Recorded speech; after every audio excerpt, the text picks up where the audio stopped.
Apalagi Anda ini yang saya khawatirkan, yang jelas debtnya ketahuan, miliarder, tokennya di top CMC, ya bukan sembarangan, Dokwon, ya Terra Luna, FTX, Crypto, itu pun bisa musnah, apalagi yang anonim. Aduh, kemana kalau anonim? Pikir aja kemana. Kita gambling betul, 99% gagal, 1% hanya keberhasilan. Jadi jangan harap Anda menghayal setinggi langit. Ya, seperti itu ya. Ini jadi penjelasan pendalaman investasi kripto untuk pemula. Ini benar seperti ini. Assalamualaikum warahmatullahi wabarakatuh. Selamat siang, selamat sore, selamat malam teman-temanku semua ya. Berjumpa kembali dengan Mas Bro Tegal. Tentunya Mas Bro nggak bosen-bosen akan memberikan pendalaman mengenai kripto, terutama yang pemula-pemula ini ya, supaya kita tahu bagaimana pemahaman kripto, yang sebetulnya kripto itu seperti apa, supaya kita nggak salah investasi ataupun salah dalam bermain kripto. Akan saya ajari di sini sedikit demi sedikit, tanpa bosan-bosan, tanpa henti-hentinya Mas Bro. Misi Mas Bro supaya orang-orang kita itu cerdas semua, ngerti, paham sedalam-dalamnya di dalam bermain kripto, supaya tidak lain tidak bukan untuk menjadikan Anda cuan, jangan menjadikan Anda kere miskin mulu ya, kasihan ya. Supaya nanti kalau Anda kaya, Anda cuan, itu kan kemaslahatannya itu kemana-mana. Ketika Anda jajan, beli bakso ataupun beli tempe mendoan, semua ikut kecepletan daripada cuan Anda. Tapi kalau Anda kerin jengking miskin pinjol melulu, maaf ya, itu menguntungkan bagi rentenir bro, bukan menguntungkan sesama kita. Mereka yang diuntungkan orang-orang kaya. Anda kan pasti sudah susah pinjol ya, akhirnya yang kaya ya dia yang udah punya uang banyak kayak rentenir itu. Makanya saya berharap di sini untuk cuan semua, jadi kaya semua dengan pemahaman yang mendalam mengenai kripto ini ya. Jadi langsung saja akan saya jelaskan dalam bermain kripto itu sebetulnya begini bro, santai ya bro ya. Kita harus mencari koin-koin yang betul-betul berfundamental, yang depthnya jelas, yang bertanggung jawab dengan investornya. Jangan kita main gambling di meme coin, bahaya sekali. Kalau main di meme coin ya porto kita dikit aja dari porto kita, 1% kayak 2%. Kalau kita nanti salah analisa ataupun gagal, koin itu nggak terbang, kita bisa nggak jadi miskin, maksudnya seperti itu ya. Jadi seperti ini kripto ini yang dalamnya diketahui ya, digarisbawahi. Kripto itu kenapa kita mencari yang berfundamental, yang bagus itu, nanti andai kata proyeknya jalan, betul-betul dipakai secara di kehidupan nyata, maka akan banyak investornya masuk, banyak demand, kita beli di bawah, kita ikut kecepretan daripada kenaikan harga dari demand tersebut ya. Kalau project itu bukan hak kita bro, kita itu apa? Kita itu hanya kermi, kroco ya, icikiwir ya. Kita itu hanya dapat tumpang-tumpangannya uang saja. Kalau koin yang kita beli itu naik, maka kita akan untung. Tapi kalau project tuh haknya mereka, dari gas fee, NFT, blockchain, macam-macam lah pokoknya ya. Kita nggak perlu jauh terlalu ke sana.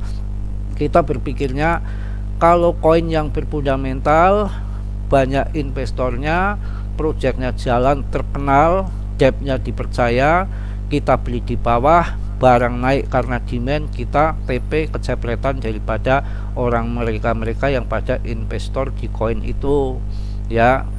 Kalau masalah kita hanya seperti itu. Tapi kalau kita masuknya BTC ya aman. Kalau yang kita belum tahu ya masuknya BTC, ini saya kasih penjelasan lagi yang lebih dalam lagi. BTC itu kan nggak ada depthnya, desentral, nggak ada yang kontrol, jadi nggak bisa dimainkan sendas benjute nggak bisa dimainkan asal saudeli dewe, saenaknya sendiri saja, sak penake dewe, enggak. Jadi tergantung supply and demand, sportif di situ BTC ya.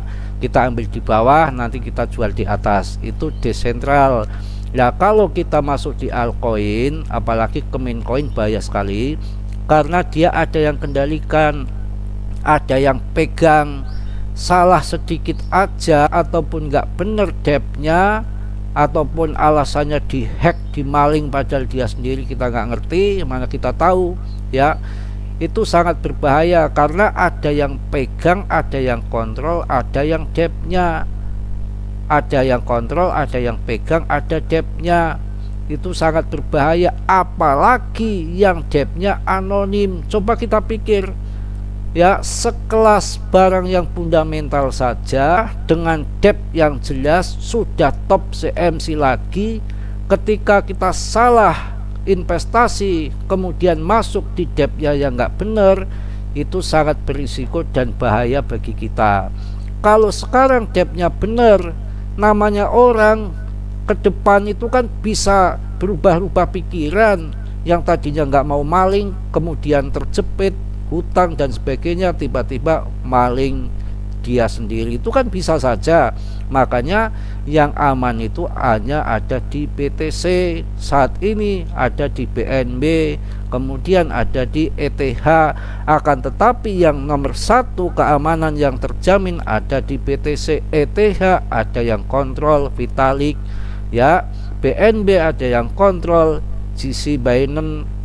Akan tetapi selama ini orang-orang itu bagus ya, memikirkan daripada investornya sekarang. Akan tetapi nggak tahu ke depan karena masih ada yang kontrol. Kalau nggak ada yang kontrol ya di BTC, apalagi ke meme coin yang jelas top CMC, ada yang kontrol, FTX, Terra Luna, depthnya jelas ya. Orang-orang terkemuka di kripto, orang kaya, miliarder aja bisa seperti itu, hancur Terra Luna sama FTX. Itu artinya apa? Itu untuk contoh ya, artinya karena ada yang kontrol ya. Pikiran itu bisa berubah-berubah, kadang-kadang baik, kadang-kadang bisa menjadi jahat, mafia, bisa aja. Tapi kalau BTC ini saya jelaskan untuk pemula supaya paham, nggak ada yang kontrol karena desentral ya. Sekelas ETH, BNB saja bagi orang yang cerdas kelas 1, yang orang berhati-hati sekali dalam investasi, dia nggak akan mau, dia tetap akan larinya ke BTC. Kenapa lari ke BTC? Karena tadi nggak ada yang kontrol, tergantung supply and demand. Nggak ada mungkin ibaratnya gapnya ngutak-ngatik, cara bodohnya seperti itu. Yang jadi permasalahan Anda itu kan harganya mahal. Sebetulnya itu mindset yang salah. 1, 2 juta, 3 juta masuk BTC, ketika BTC naik 10%, 50%, sama marginnya keuntungan dari modal kita ya. Toh Anda kalau masuk ke meme coin, banyak yang di grup Telegram Mas Bro sampai ratusan juta, yang sampai sekarang katanya ada yang 5 koin dia ke meme coin semua, ratusan juta itu hampir habis. Koin yang tinggal sisa katanya tinggal baby doge saja. Itu gimana? Apakah nggak lebih berisiko? Padahal dari tahun 2023 pas awal tahun ini yang masuk di BTC cuannya gede bro ya enggak, yang main coin, altcoin pada longsor semua di situ ya. Jadi paham ya, saya jelaskan sepaham-pahamnya bagaimana altcoin, bagaimana BTC. Nah kalau altcoin emang kenaikannya suatu saat besar, akan tetapi tergantung demandnya. Demand terbesar sebetulnya ya ada di BTC sama di ETH, kemudian di BNB ya. BNB dibilang fat food, yang mana tetap rankingnya masih 3 top CMC. Mau apa? Karena itu orang kuat, orang kaya ya, miliarder lagi ya, yang namanya GC Binance. Kurang apa? Itu pun kita harus hati-hati, suatu saat juga bisa digoyang, bisa jadi, tapi dia kelihatannya kuat itu loh ya. Makanya itu kalau altcoin berhati-hati, yang ada depthnya, orangnya baik, di top CMC, miliarder, tiba-tiba hancur, bisa saja. Apalagi Anda ini yang saya khawatirkan, yang jelas depthnya ketahuan, miliarder, tokennya di top CMC ya, bukan sembarangan, Dokwon ya, Terra Luna, FTX, Ripple, itu pun bisa musnah. Apalagi yang anonim, Aduh, kemana kalau anonim? Pikir aja kemana. Kita gambling betul, 99% gagal, 1% hanya keberhasilan. Jadi jangan harap Anda menghayal setinggi langit. Ya, seperti itu ya. Ini jadi penjelasan pendalaman investasi kripto untuk pemula. Ini benar seperti ini. Anda kalau bertaruh uang di BTC, silakan, mau berapa M uang Anda punya, silakan masuk BTC, pasti Anda akan cuan ya. Selanjutnya ini saya akan kasih tahu mengenai berita mengenai BTC yang mana ini seorang pakar untuk menambah semangat kita hari ini ya, untuk menambah wawasan, karena hari ini saya akan membahas betul-betul bagaimana cara investasi kripto, mendalami kripto sebetulnya seperti apa. Nah, kalau kita tiba-tiba nyetir mobil truk besar tanpa belajar, ya bagaimana Anda? Ya maksudnya Anda ke Kemincoin ini langsung saja ya, yang namanya Katie Haun, masa emas investasi kripto dan kritik terhadap pendekatan regulasi SEC. Memang betul, investasi itu memang sangat menjanjikan, yang sangat luar biasa bila mana kita tahu, ngerti ya.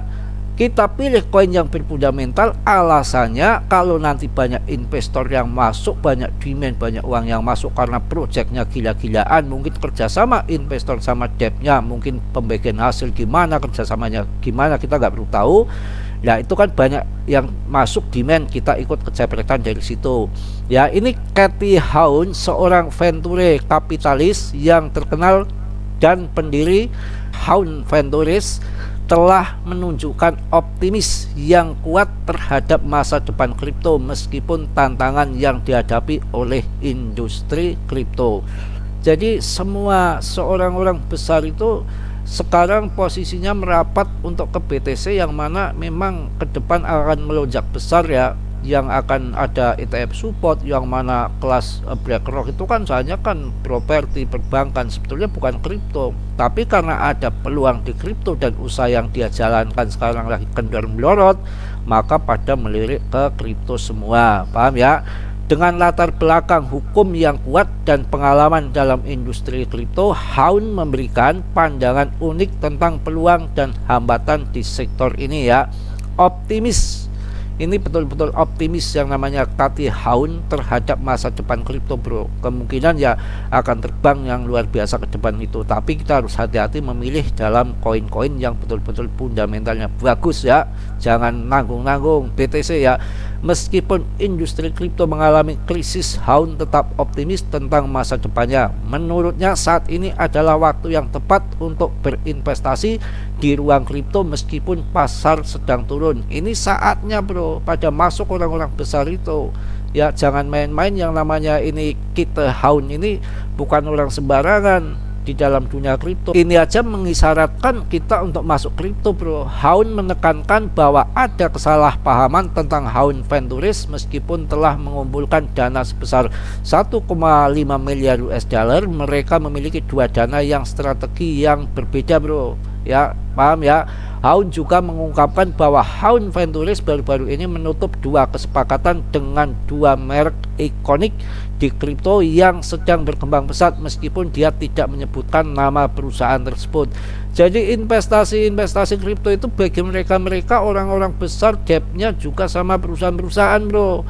Kalau kita itu hanya mendapatkan kecepretan daripada kenaikan harga koin itu ya. Koin itu naik itu berdasarkan demand, kelas-kelas gedean seperti investor, karena proyeknya yang bagus maka investor tertarik ke dalam kripto ya. Debtnya sama dia yang untung, kita hanya mengambil keuntungan daripada kenaikan koin itu. Beli di bawah, jual ketika naik, itu di situ ya. Itu pun bisa meleset jika proyeknya gagal, apalagi yang anonim. Yang tidak anonim pun bisa proyek bisa gagal, nggak ada investor ya habis uang kita juga ya.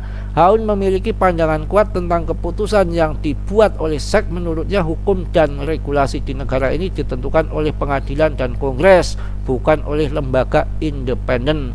Paham ya? Ini pendalaman yang luar biasa. Subscribe dulu ya, yang sudah ya saya ucapkan banyak-banyak terima kasih ya. Dia mengkritik pendekatan yang diambil oleh ketua SEC Gary Gensler ya. terutama dalam melihat yurisdiksi mereka yang luas, tidak hanya di kripto tetapi juga di AI atau artificial intelligence dan iklim. Haun menambahkan bahwa beberapa hakim federal mulai merasa bahwa beberapa langkah yang diambil oleh SEC mungkin terlalu jauh. Ya, jelas SEC sekarang sudah mulai dikritik, bro.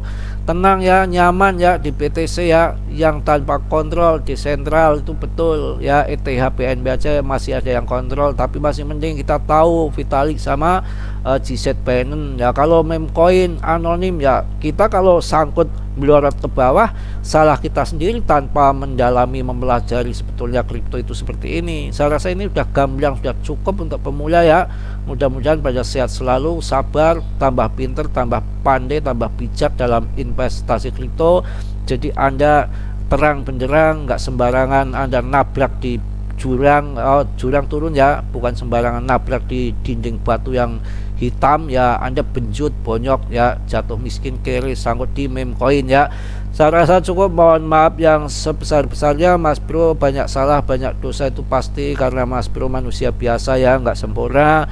Yang sempurna itu hanya milik Allah Subhanahu wa Ta'ala. Yang positifnya diambil, yang buruknya Anda buang. Barangkali obrolan Mas Bro ada manfaatnya ya. Salam Mas Bro dari Tegal. Wassalamualaikum warahmatullahi wabarakatuh.